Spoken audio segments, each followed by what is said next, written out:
Assalamualaikum warahmatullahi wabarakatuh. Waalaikumsalam warahmatullahi wabarakatuh. Jamaah. Oh jamaah. Alhamdulillahirrabbilalamin. Allahumma sholli ala Sayyidina Muhammad wa ala ali Sayyidina Muhammad. Alhamdulillah jamaah, kita ketemu lagi di Islam itu indah. Boleh tepuk tangannya dong. Tepuk tangan dengan semangat kita belajar pagi hari ini ya. Masya Allah, tabarakallah. Senang sekali ketemu lagi sama guru-guru kita yang Masya Allah sangat kita cintai karena Allah. Dan senang juga nih ketemu sama calon-calon bidadari surga. Amin. Udah siap belajar pagi hari ini? Insya Allah siap. Yang di rumah juga udah siap? Udah pastinya dong. Tapi seperti biasa, ada tayangan yang mau aku kasih lihat nih. Untuk jamaah yang ada di rumah, juga yang ada di studio. Mau lihat ya? Mau ya? Ini beritanya mengenai belasan ibu rumah tangga jadi korban penipuan sembako. Coba kita lihat tayangannya, silakan. Belasan ibu yang merupakan warga Bekasi Utara, Jawa Barat mendatangi rumah terduga pelaku penipuan penjualan sembako murah. Ibu-ibu ini menjadi korban penipuan setelah mendapat tawaran dari terduga pelaku berinisial A yang menjual minyak dan gula dengan harga jauh di bawah agen lewat sistem pre-order. Sayang, para ibu ini harus gigit jari lantaran rumah terduga pelaku kini kosong. Sebelumnya, belasan ibu rumah tangga ini mendatangi Mapolres Metro Bekasi Kota pada Senin siang. Mereka melaporkan A atas dugaan penipuan. Berbekal bukti tangkapan layar percakapan pesan singkat dan transfer uang, para korban ini mengaku telah menyetorkan sejumlah dana kepada A, mulai dari puluhan juta hingga ratusan juta rupiah, dengan total kerugian diperkirakan mencapai 1,5 miliar rupiah. Tuh ibu-ibu, jangan sampai percaya sembako itu murah. Zaman sekarang semua bahan sembako itu masih mahal. Bu, jangan percaya ya Bu. Bu, orang lagi di Islam itu indah malah menghasut yang lain. Emang ibu gak mau harga sembako jadi murah? Ya. Iya lagi. Tadi marah-marah gitu lagi nih. Ya, flat banget. Ustadz gimana nih Ustadz nih? Masa sih dengan ibu? ibu siapa? Tuh, Ustadz suara lagi Coba, seksi banget. tarik napas. Lepaskan. Tarik napas. Lepaskan. Sekarang namanya siapa? Ibu Demi. Ibu Demi. Demi apa? Demikian. Dari Majelis Talim. Marah-marah sih lupa dari mana asalnya kan?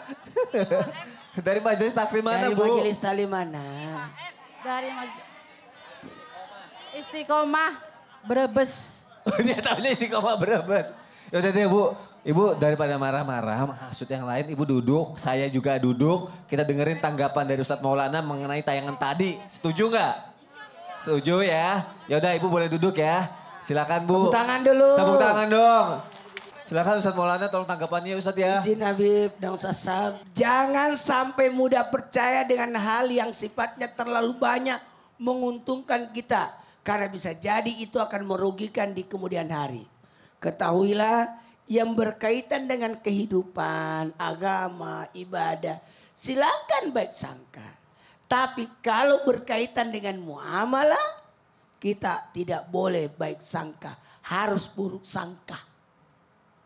Jual beli, hitam di atas putih. Gak bisa dengan senaknya dia. Karena ada ijab kabulnya. Harus teliti barangnya. Gak bisa. Saya kan baik sangka sama kamu. Udahlah, jangan boleh. Tadi yang berkaitan dengan jual beli, tinggal transfer. Tidak seperti itu. Kita tetap mengedepankan yang namanya, apa itu? Mau tahu? Buruk sangka tidak apa-apa. Makanya harus ada tanda jadinya, ada bayarnya, ada pokoknya begitu. Lihat barangnya. Ini kalau sudah seperti ini, mau ngapain? Nah, jadi hati-hati. Orang yang mudah percaya berakibat mudah dibohongi. Mudah diatur. Mudah luluh perasaannya. Senantiasa baik sangka mulu. Padahal dia sudah dibohongi lagi. Sehingga menghadirkan kekecewaan. Oh berarti sebenarnya antisipasi biar nggak ada merugikan, nggak ada yang merugikan gitu ya? Iya, ya? harusnya ada namanya ijab kabulnya, ada barangnya, ada penjualnya. Nggak langsung transfer. Oh, harus benar-benar ada sesuatu biar nggak dirugikan pokoknya Iya, ya. jadi harus pikir-pikir dulu ya Bu. Iya. Ibu kesini udah tahu kesini, Udah. udah daftar. Cuma ibu doang yang nggak tahu majelis taklimnya dari mana Ya. tadi ya. Terima kasih Ustaz Maulana. Boleh tepuk tangannya dong. Masya Allah, tabarakallah. Kita akan mulai ya pelajaran kita hari ini ya. Karena gini loh, dalam hidup itu kadang tuh kita dipertemukan dengan orang yang menurut kita tuh suka nggak tepat gitu. Ada yang nyakitin kita, ada yang ngecewain kita. Bahkan sampai ada loh yang menghancurkan kita. Sebenarnya kita pasti bertanya-tanya, ini rahasia Allah apa sih? Kok kita dipertemukan dengan orang yang nggak tepat? Makanya pagi hari ini akan kita bahas ya. Tema kita adalah, ya Allah, mengapa aku dipertemukan dengan orang yang tidak tepat? Tepuk tangannya dong biar kita dipertemukan dengan orang yang tepat. Setelah ini ya, insya Allah. Ada tayangan lagi nih, lihat lagi ya. Iya, lihat lagi ya. Iya. Kesel akan ditinggal pergi, suami aniaya istri. Waduh, kita lihat tayangannya, silakan. Seorang istri berinisial SW, 48 tahun menjalani perawatan di Rumah Sakit Umum Daerah Sumeneb, Madura, Jawa Timur, Rabu 9 Oktober lalu.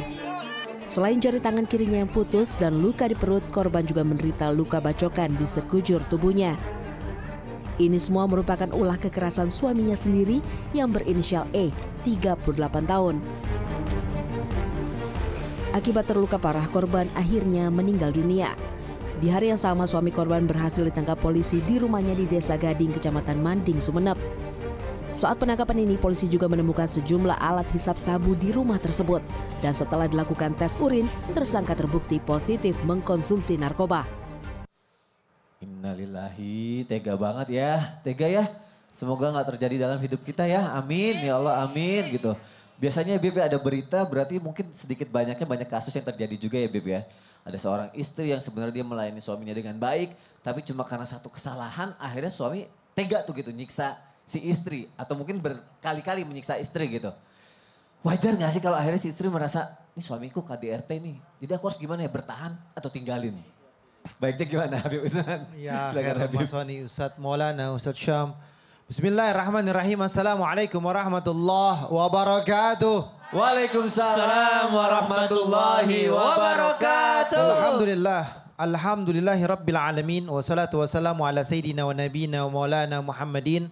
Wa ala alihi wa sahbihi ajmain amma ba'du. Segala puji bagi Allah Subhanahu wa Ta'ala yang Alhamdulillah penonton di rumah pagi-pagi hari ini. Udah ada di Islam itu indah juga nih. Ibu-ibu di sini insya Allah penuh dengan keberkahan dan keridhaannya Allah Subhanahu wa Ta'ala.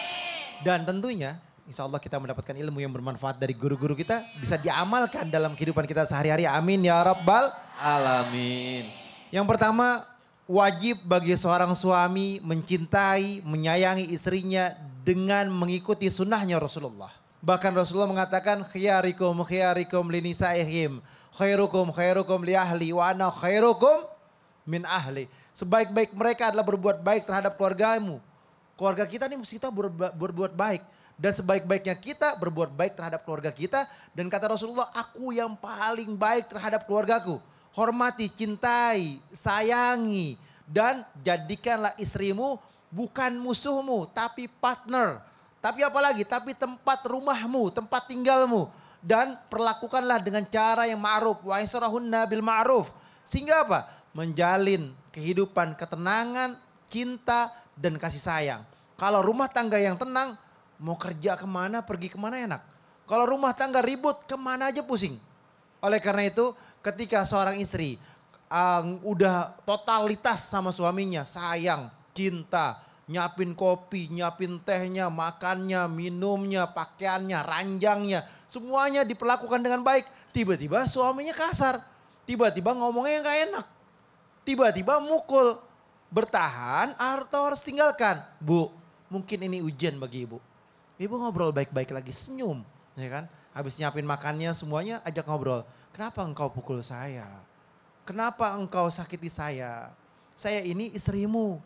Saya ini tempat kembalimu ketika engkau di luar dalam keadaan penat, pusing, dan lain sebagainya. Saya siap menampungmu dalam keadaan senang, susah, atau keadaan apapun. Saya ini istrimu. Dialog dengan yang baik. Curhat dengan kata-kata yang baik. Berbicara dengan cara yang baik. Ketika kalian sudah berbicara dengan baik, sentuh hatinya, doakan, minta sama Allah, ya Allah, rubahlah hati suamiku. Sehingga apa? Suamiku menjadi suami yang dekat denganmu, ya Allah, dan menghormatiku. dan menyayangiku. Sehingga apa? Sehingga Allah ridha kepada suamiku dan ridha kepada keluarga kami.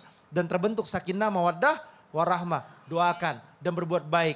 Jangan pikiran buat pisah. Kalau nggak berubah juga. Nggak berubah juga doakan. Kasih tahu sama orang tuanya. Dia mukul saya, padahal saya sudah totalitas baik kepadanya. Oh harus ada orang yang tahu terutama keluarga ya. Kasih tahu, ceritakan sama orang tuanya dia. Bukan orang tua kita. Oh, oke. Orang tua kita berantem nanti. Oh berarti orang tuanya ya? Orang tuanya. Oke, Masya Allah. Terima kasih Habib, tepuk tangannya dong. Masya Allah, tabarakallah. Karena kan ada yang bilang, aduh pokoknya di balik semua kejadian tuh ada hikmahnya gitu kan. Tapi mengenai hikmah nih, coba nih Ustadz Syam. Ya. Karena ada kata-kata gini, udahlah gini deh. Jangan timbul rasa penyesalan deh buat orang yang gak tepat dalam hidup kita gitu kan. Mungkin kan tadi ada yang dipukul atau mungkin ada saudara lah yang terdekat yang suka bohong. Ya tadi aku bilang ada hikmahnya mungkin jadi pelajaran buat kita, buat hidup jujur. Jadi emang kita gak boleh nyesel gitu kalau ada orang yang gak tepat buat kita. Kalau saudara ya mau gimana lagi, orang nggak bisa milih kita kalau saudara. Iya juga ya, kalau orang lain? Kalau orang lain ya bisa ganti. Ya udah deh gimana deh. Silakan Ustaz Syam. Sampai guruku Ustaz Maulana Habib Usman, Mas Soni serta guru-guru kami melakukan Allah Subhanahu wa taala berbicara tentang saudara. Ada kisah persaudaraan yang Allah torehkan di dalam Al-Qur'an, yakni dalam surah Yusuf. A'udzu billahi minasyaitonir rajim. Allah. إذ قال يوسف لأبيه يا أبت إني رأيت 11 كوكبا والشمس والقمر رأيتهم لي ساجدين.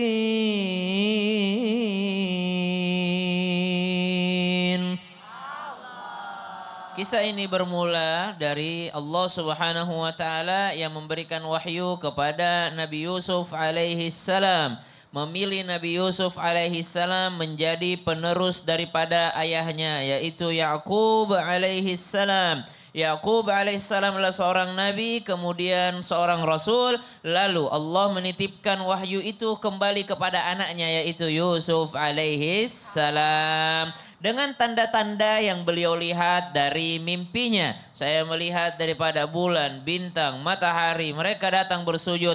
Lalu apa jawaban daripada ayahandanya yang seorang nabi juga? قال يا بني لا تقصص رؤياك على إخوتك فيكيدوا لك كيدا إن الشيطان للإنسان عدو مبين.